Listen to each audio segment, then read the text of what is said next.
Bombay high court recruitment 2024। Yes, यहाँ पर Bombay high court की तरफ से एक अधिसूचना जारी हुई है जहाँ पर कि उन्होंने जिला जज, डिस्ट्रिक्ट जज की वैकेंसी को बताया गया है, अनाउंस किया गया है।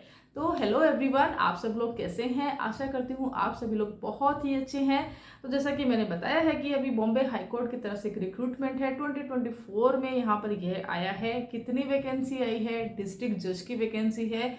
और यहाँ पर इस पोस्ट के लिए कौन कौन अप्लाई कर सकता है, एजुकेशन क्वालिफिकेशन क्या चाहिए होगी, साथ ही बात करते हैं कि किस उम्र तक की कैंडिडेट जो है यहाँ पे आके इसके एग्जामिनेशन फॉर्म को, इसकी एप्लीकेशन फॉर्म को फिल कर सकते हैं। और भी एक डिटेलिंग वीडियो रहेगा रिगार्डिंग दिस रिक्रूटमेंट, तो वीडियो को पूरा देखना है, स्किप नहीं करना है।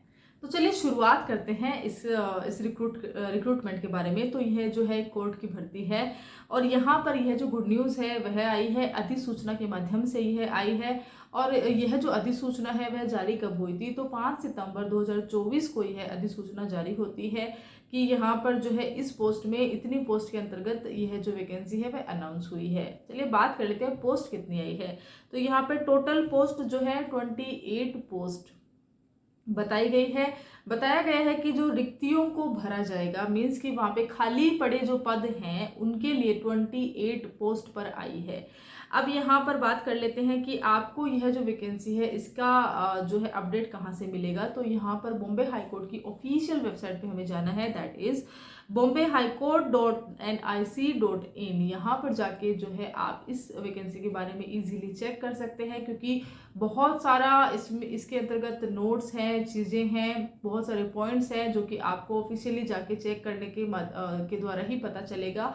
वीडियो में अगर हम शॉर्ट में भी थोड़ा थोड़ा बताते हैं तभी भी वीडियो जो है बहुत लंबा हो जाएगा। तो मैंने यहाँ पे इतनी कोशिश की है कि आपको सिर्फ ओवरव्यू दे देती हूँ कि यहाँ पर ये जो वैकेंसी है वह आई है, कितने पोस्ट पर आई है और कब तक आप इसका आवेदन कर सकते हैं। तो अब बात कर लेते हैं कि इसके आवेदन की तिथि क्या है। तो जैसे कि मैंने बताया है कि 5 सितंबर से इसकी शुरुआत हुई है और जो है लास्ट डेट इसकी कितनी रहेगी, तो यहाँ पे 26 सितंबर 2024 इसकी लास्ट डेट बताई गई है। तो यस, 26 सितंबर से पहले तक कोशिश कीजिए आप। अगर आपको लगता है कि यस ये वैकेंसी मेरे लिए है, इसको मैं फिल करने वाली हूँ, तब आप जो है इसको कर सकते हैं। 26 सितंबर इसकी लास्ट डेट है। तो चलिए अब बात करते हैं हम एज की। एज में क्या बताया गया है? तो मिनिमम आपकी जो एज है वह 35 होनी चाहिए और मैक्सिमम जो है 48 आपकी एज बताई गई है। That is very very good. इतना अगर आप जुडिशरी में अगर आप देखते हैं कि इतनी ज़्यादा एज तक बताई गई है, तो प्लस इसमें रिजर्वेशन कैटेगरीज जो है उनको छूट भी दी गई है। तो मतलब कि आपको जो मिनिमम एज से लेके 48 उसके बाद में भी आपको रिजर्वेशन कैटेगरी के अंतर्गत यहाँ पे एज रिलैक्सेशन है। तो एज के अंतर्गत तो कोई भी किसी भी तरह का इशू ना तो रिजर्व कैटेगरी के लिए है और ना ही अनरिजर्व कैटेगरी के लिए यहाँ पे रखा गया है। तो चलिए अब बात करते हैं, स्टेप बाय स्टेप आते हैं हम। सबसे पहले आते हैं फी के ऊपर। हमने एज की बात कर ली, अब आते हैं हम फी के ऊपर कि आपको इसको ऑनलाइन जो इसका एप्लीकेशन फॉर्म अगर आप डालते हैं तो आपको इसको फी कितना देना है। तो यहाँ पर जो जनरल कैटेगरी, जो रिजर्वेशन कैटेगरी में नहीं है, अनरिजर्व में आते हैं, उनके लिए है 1000 रुपीज़। और जो बाकी रिजर्वेशन कैटेगरी के कैंडिडेट हैं उनके लिए 500 रुपीज़ यहाँ पे बताया गया है। इसका जो एग्जामिनेशन पैटर्न रहता है कि मीन्स की सिलेक्शन प्रोसेस रहता है वह कैसे रहता है। तो यहाँ पर जो है प्री एग्जामिनेशंस होंगे, मेंस एग्जामिनेशंस होंगे, साथ ही यहाँ पे इंटरव्यू भी कंडक्ट करवाए जाएंगे। और इसके साथ में जो डॉक्यूमेंट वेरिफिकेशन और जो मेडिकल रहता है वह भी यहाँ पे बताया गया है। मेनली 3 तरह की प्री मेंस और इंटरव्यू के आधार पर आपको यहाँ पे जो है सिलेक्शन प्रोसेस रहेगा। अच्छा, अब बात कर लेते हैं इस वीडियो में आगे कि इसके लिए क्वालिफिकेशन हमें क्या चाहिए होती है, इसके लिए एजुकेशन क्वालिफिकेशन क्या चाहिए, इसके बारे में थोड़ी सी यहाँ पे बात करते हैं। तो चलिए अब है कुछ इम्पोर्टेंट इन्फॉर्मेशन जो कि आपको जानना बहुत ज़रूरी है। दैट इज़ कि यहाँ पर जो रिक्रूटमेंट प्रोसेस है बॉम्बे हाईकोर्ट का जो जिला जज की भर्ती के लिए है, इसके अंदर इसको रेगुलेट कौन करेगा इस प्रोसेस को। तो यहाँ पर बताया गया कि महाराष्ट्र जुडिशियल सर्विसेज रूल्स 2008 के अंतर्गत यहाँ पर यह रेगुलेट होगी। तो महाराष्ट्र जुडिशियल सर्विसेज के अंतर्गत यहाँ पर यह चीज़ होगी। साथ ही बात करते हैं पे स्केल की। तो पे स्केल बहुत अच्छा है। यहाँ पे लाखों में आपको सैलरी मिलने वाली है, कितनी मिलने वाली है डिस्क्रिप्शन बॉक्स में आपको पता चल ही जाएगा।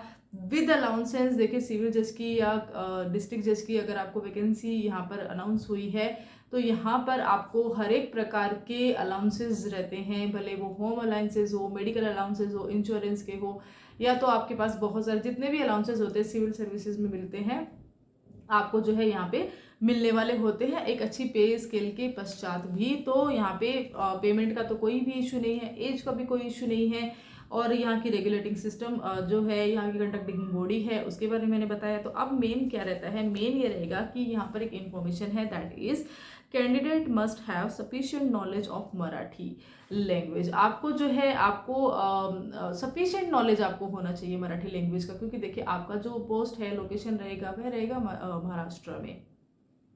तो अब महाराष्ट्र का एक लोकल जो टंग रहता है, लोकल एक लैंग्वेज रहती है, वह रहती है महाराष्ट्रियन मराठी।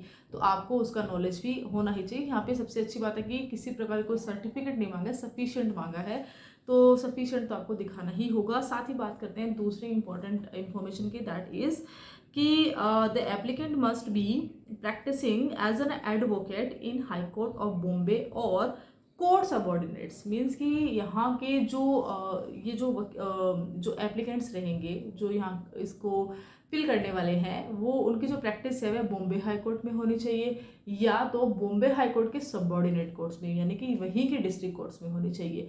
तो ये एक जो चीज़ है वह होनी यहाँ पे बताई गई है। साथ ही एक्सपीरियंस बताया गया है, एक्सपीरियंस में रहेगा कि 7 ईयर्स एटलीस्ट, आपको मैक्सिमम नहीं मिनिमम आपको 7 ईयर तो दिखाना ही पड़ेगा।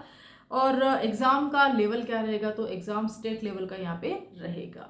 साथ ही कुछ इम्पोर्टेंट इंफॉर्मेशन है, वह यह भी है कि पोस्ट ऑफ पीपी जो कि हम सरकारी वकील के नाम से जिनको जानते भी हैं, गवर्नमेंट एडवोकेट होते हैं, पीपी होते हैं, या तो फिर जो judicial officers shall be included.